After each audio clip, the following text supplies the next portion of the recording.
Hello there, Lawrence Grayson back again for shortformvideo.com with part 3 of this hopefully 3-part tutorial showing you how to create a Diablo 3 style logo ident using just the standard feature set in Adobe After Effects CS3, CS4 or CS5.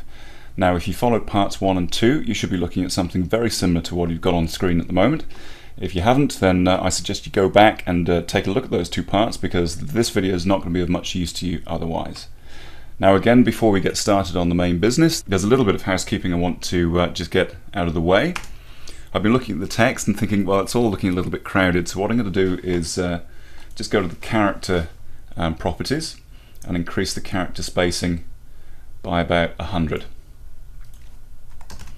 And I'll just spread out the font just a little bit, give it a little bit more room to live. Okay, so there's a lot to get through for this final part, so let's get cracking. First thing we're going to do is create a new composition, and we'll call it radial background, and just hit OK. Bring in a new solid, we can just call that BG. Find the fractal noise effect, and drag that onto your background solid. Go to the Effect Controls panel and find your animation presets. Now a quick note, if you can't see your animation presets, it's because you need to enable them. So you click on the wing menu and just make sure the Show Animation Presets value is checked.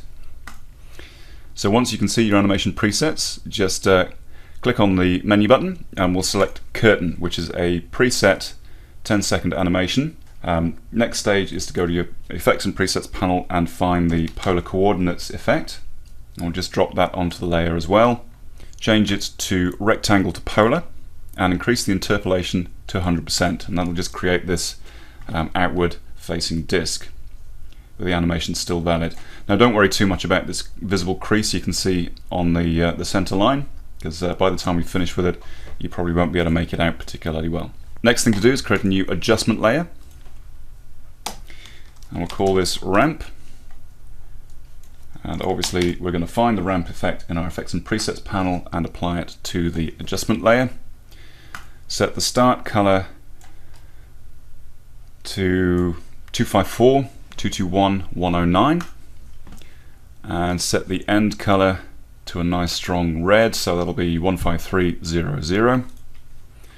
Bring the start of ramp down to about the 111 pixel mark and bring the end of ramp up to the 574 pixel mark. And finally just right click on the ramp, go to blending mode and select multiply, and that'll just merge those colors so we get a nice color overlay on top of the disc. Now we can go back to the main comp, find your radial background and drag it into the composition so it's sitting between the spikes and on top of the ornate object. That's obviously not looking right at this stage, but we'll soon fix that. Go to the Effects and Presets panel and find the radial blur effect. Apply that to your radial background, change it from spin to zoom and increase the amount to about 40. Now we're going to grab the pen tool, and with the radial background still selected, we're just going to create a quick broken star mask on that layer. Now this one's going to be a bit rough and ready, so it might need a little bit of tweaking later on. And that'll just chop it up a little bit. I'm just going to tweak the scale a little bit as well, so unlink the properties of the radial background and we'll just widen it up a little bit. So take it to 134. Tap M twice to bring up all the mask properties, and we'll just increase the feather to about 20, and we'll decrease the mask expansion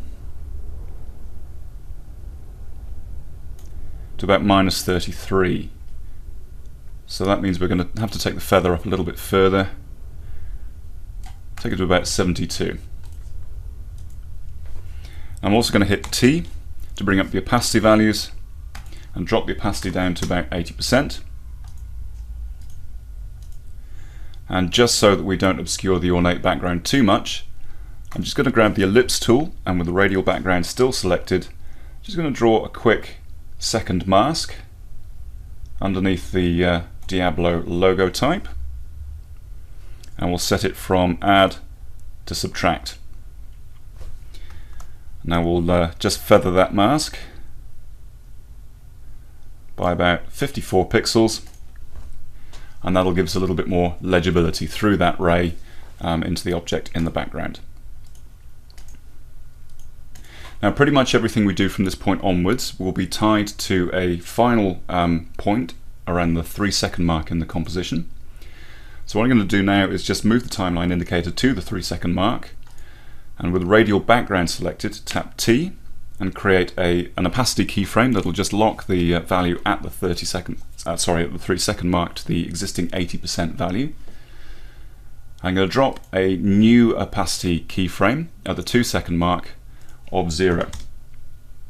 So from this point onwards, it'll gradually fade up to 80%. Now we can always tweak that a little bit later, but that's the rough timing for now. Now our next stage is to create a light pulse at about the same mark. So go to your Effects and Presets panel and find the CC Light Sweep. Now we're going to drag that onto our spikes layer. Now if I just solo the spikes layer so we can see this a little bit better, we're going to set the direction to 90 degrees, change it from sharp to smooth, and we'll increase the width at this stage to 100, and we'll increase the intensity to 100 as well. Now when I move the center, you'll see that just increases the intensity of the brightness as the light sweep effect travels from bottom to top. So at about the 2.5 second mark, I want you to drag the center value down on the y-axis until it's just off screen. So in this case we're looking at about 800 pixels. And hit the stopwatch on center value just to create a keyframe. Now go to the 3-second mark, because remember we're aiming for everything for the 3-second mark at this point, and just drag the value back up until the center value is around the 349 pixel point. Now while I'm here, I'm just going to take the edge intensity down to 0 and the edge thickness down to 0. I'll just see how far we can take the width. Now 100 is about right. But we can take the intensity further. We'll take it up to about 150. So now when I go from the 2.5 second mark to the 3-second mark, you'll see we get that pulse running from the bottom of the spikes to the middle. Now I don't want that pulse to stay there forever, so what I'm going to do is create a keyframe for sweep intensity at the 3-second mark, and we'll just move it a few frames forward and create another keyframe by dragging the value down to 0, and the end effect will be a light pulse that travels halfway up and then fades away.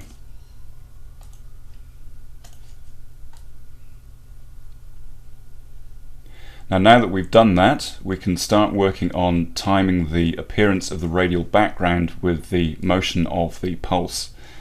So just as the pulse travels up, as you can see it gets a little bit bright down at the bottom, that's where we want the opacity keyframe for the radial background to start. So I'm just going to select the radial background and hit T to bring up the opacity values, and we'll find the opacity value that we created at the 2-second mark earlier.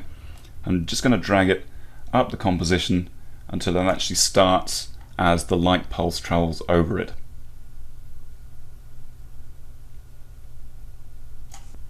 Next thing we're going to do is select the Diablo text layer and hit Ctrl and D to duplicate it. Now because we duplicated it, there's a bunch of stuff on here that we don't necessarily need. The first of these things is the bevel and emboss, so we can delete that. But we can keep the gradient overlay. We'll lose the outer glow, so we'll delete that. And I'm also going to dial down the opacity of the fractal noise down to about 46%.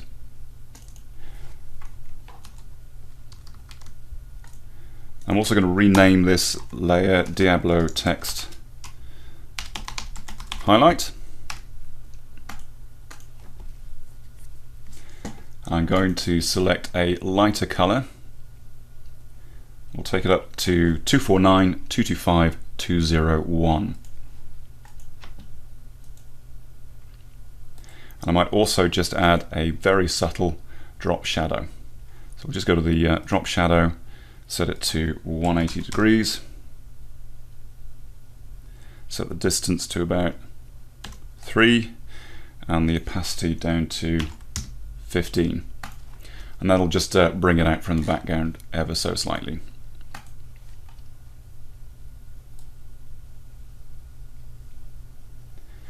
Now, moving the timeline indicator to the 3-second mark, I'm going to grab the ellipse tool and make sure my Diablo text highlight is still selected.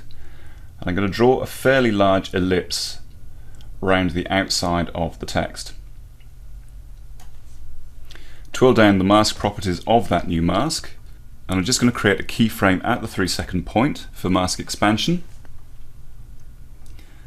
And I'm going to drag the timeline indicator back just to the point where the light pulse starts to meet the text. And at that stage, I'm going to reduce the mask expansion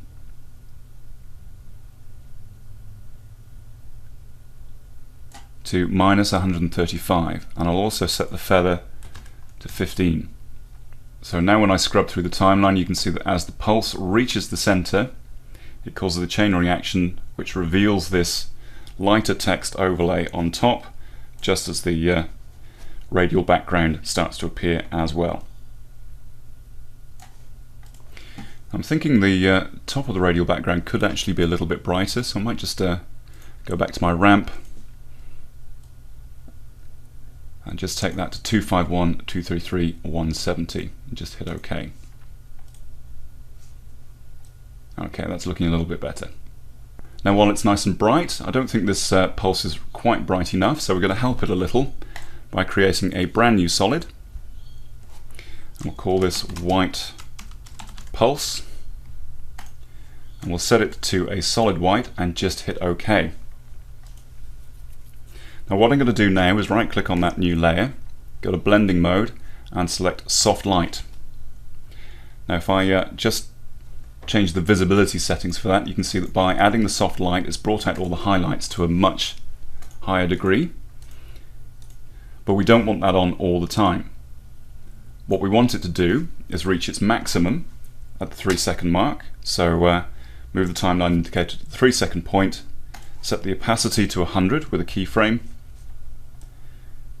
move back to the beginning of the pulse point at the bottom, and we'll just drop the opacity value down to 0, and then a few frames beyond, create another 0 keyframe again. So just to scrub through, we get a subtle flash and then a fall off to the logo. Right, so we're on the home stretch now. If you remember the first one, you'll probably recall that there's actually a little bit of animation on the type. So before I do anything too serious, what I'm going to do is grab the text highlight layer and just use the pick whip to parent it to the underlying Diablo text layer. I'll select both text layers and set them to 3D.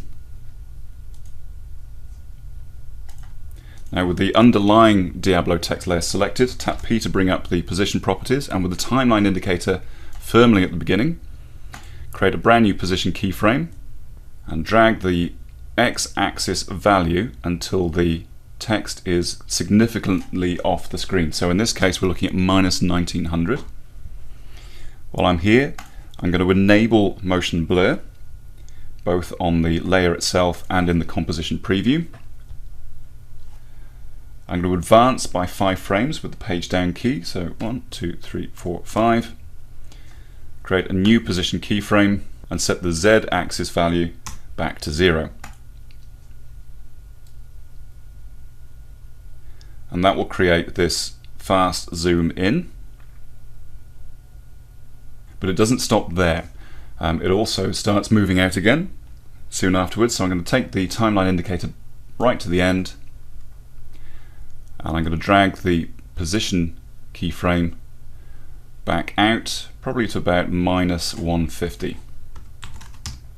Okay, so about the 3-second mark we need to make some changes to the spikes. So in the spikes composition, set the timeline indicator to the 3-second point, create a keyframe at about the 2.5-second mark for both the start color and the end color, and then at the 3-second mark I'm going to change the colors.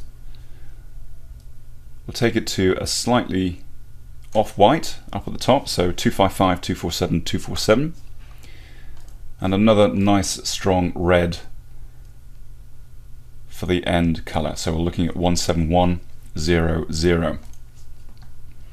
Now again, I'm going to bring the end point up, in this case to about the 430 pixel point, and the starter ramp point down to about the 215 pixel point. Now at this point we also want to get rid of the flame layers. So with both the top and bottom layer selected, tap T to bring up the opacity values. And we'll just take the timeline indicator back to about the 2.5-second mark and create 2 brand new opacity values to hold them at 80 and 50. And then at the 3-second mark we'll take both of those values down to 0.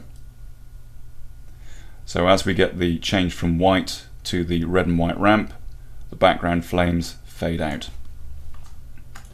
Now at this point we also get a slight kind of mirroring, bit of shadowing of the objects involved. So what I'm going to do is select the spikes layer and hit Ctrl D twice, and that'll give us 3 spikes layers. With the bottom one selected, I'm going to tap S to bring up the scale properties and just unlink them. I'm going to increase the X value to about 125 and drop the Y value down to about 91.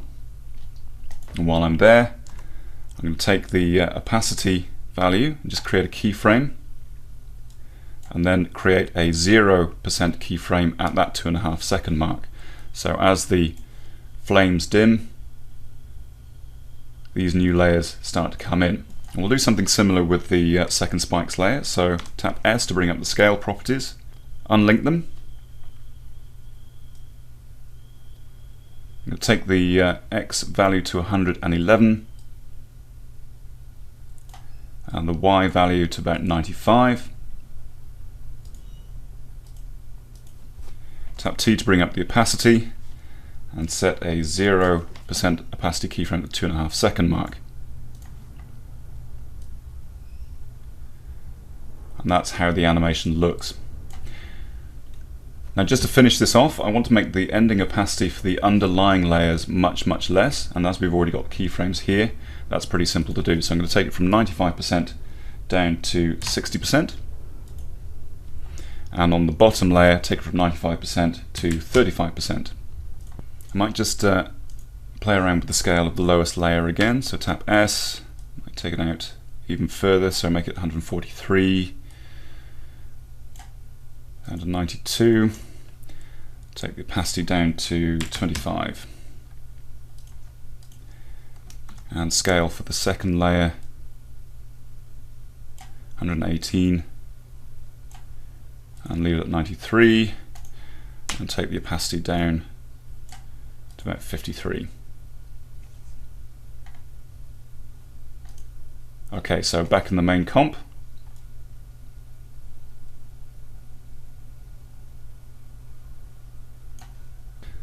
Okay, so the final step, if you're familiar with the original intro logo splash, you'll know there's a bit of a flash, a kind of negative style flash in it. Now I'm not entirely sure whether it works or not, but if you want to add it, this is what you do. Right click and create a new adjustment layer, and we'll just rename this to negative. Go to your effects and presets panel and find the invert channel effect and just drag that onto your new adjustment layer. And the moment you apply it, you'll see that it creates a negative, kind of like a photo negative effect. Now we only want this to pulse a couple of times, so I think in the original version we get a quick pulse at the point where the Diablo text hits the background, so that'll be about here.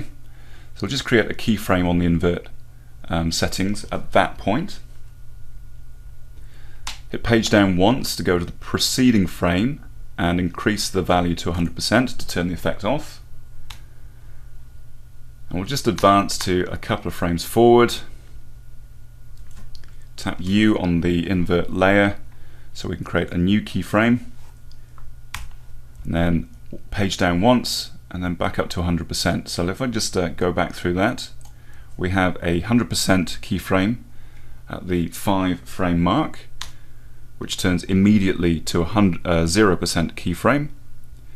Then 2 keyframes later, another 0% keyframe, and then 1 keyframe later goes back up to 100%, and that just creates that negative flash effect.